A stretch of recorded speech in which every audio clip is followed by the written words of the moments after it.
Aking ibinabahagi ang kapayapaan sa isa't isa. Aking mga anak na minamahal. Maging magalang ang bawat isa sa lahat ng oras sa mga panahon. Bagamat may mga nagaganap na mga salot na pinahintulutan ng Diyos sa inyong mga karating bansa.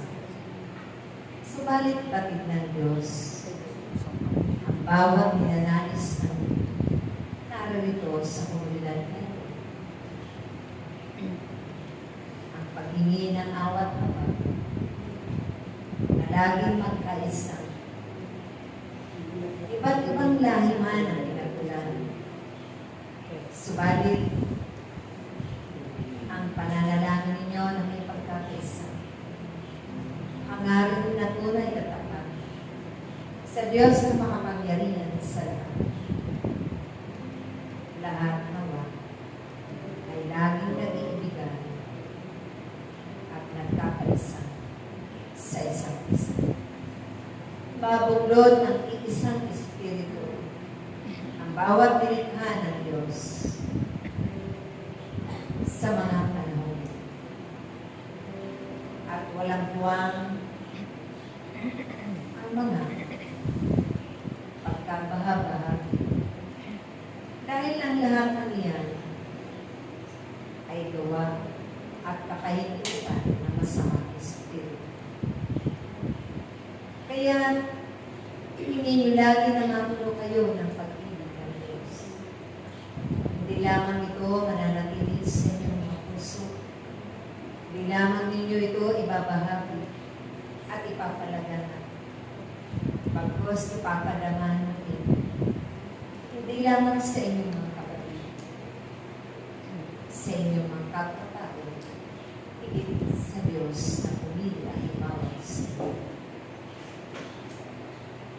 Mahabang araw na kayong lahat ay pinagnilayan ninyo ang aking mga paghihirap at pagdurusa.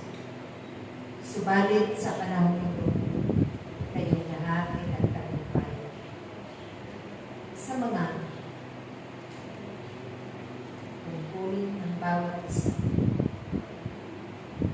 Ito man ay inyong sinunod ng buong kababaeng kalooban, buong pag-ibig, buong pagtitiwala at pananampalataya sa Diyos. Naniisa man sa inyo ay hindi pababayaan ng Diyos. Lagi ninyong pinangahawakan ng kanyang mga pangako na natin sa kanyang ipangako. Lagi ninyong inuulit-ulit, tawagin at usalin ang kanyang banal na pangalan. Sa lahat ng oras at sandali na inyong buhay. Hindi ninyo pinanghihinawaan. Ganapin ang lahat ng ito. May kalakip na kagalakan. May kalakip na kasiyahan at katapatan. Dahil ang mga bagay na ito ay may kalakip na mga himala, biyaya at pagpapala ng Diyos. Kayong lahat na narito ay may mga tungkulin sa inyong mga kapatid. Hindi lamang sa inyong mga angkan, sa inyong saling lang, kundi sa lahat ng komunidad na inyong pinaroonan. Maraming uhaw sa aking salita. Aking mga anak, hindi lamang basta mangangalap kayo ng mga tupa, kundi kaya din ang aking makapangyarihan sa iyo. Dahil kapag ito ay lagi nilang napapakinggan, mamumutawi sa inyong mga dapat ang tunay na kapangyarihan. At yan ang pupukaw sa kanilang nanamlay ng mga pananampalataya. Yan ang magiging daan ng aking mga anak kung papaano rin sila manakumbalik sa Diyos. Kung papaano sila tutunod sa panawagan ng Diyos. Mahirap man ganapin, subalit kami na huwag kayong pag-alala ng aking mga. Ang lahat-lahat ng ito ay pag-agaan ito. Pag-agaan ng Diyos. Nariyan ang Banal na Espiritu Santo mananahan sa bawat kalooban.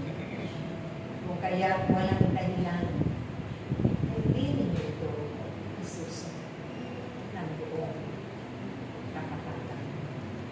Kaya't aking mga anak, mag-ikot kayo ng may katapatan, may katotohanan.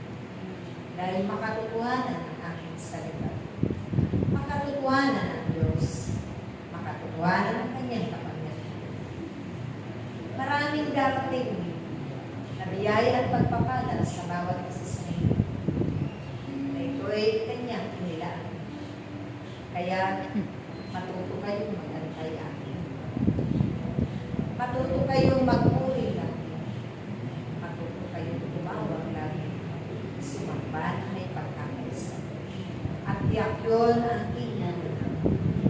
Hindi kayo pahihilan. Manatili kayo lagi na nagkakaisa sa pananalang, sa paghingi ng awa dapat, sa paghingi para sa kapwa, at para sa lahat ng nasa sanglibutan. Ipanalangin nyo rin aking mga anak na minamahal, ang mga kaluluwa sa purgatorio, mga kaluluwang galat, ang kaluluwa na hindi nakilala ang Diyos kung sila'y pinamit sa mga sakuna, sa mga karamdaman, sa mga asal. Na ito ang kapahintulutan at takda ng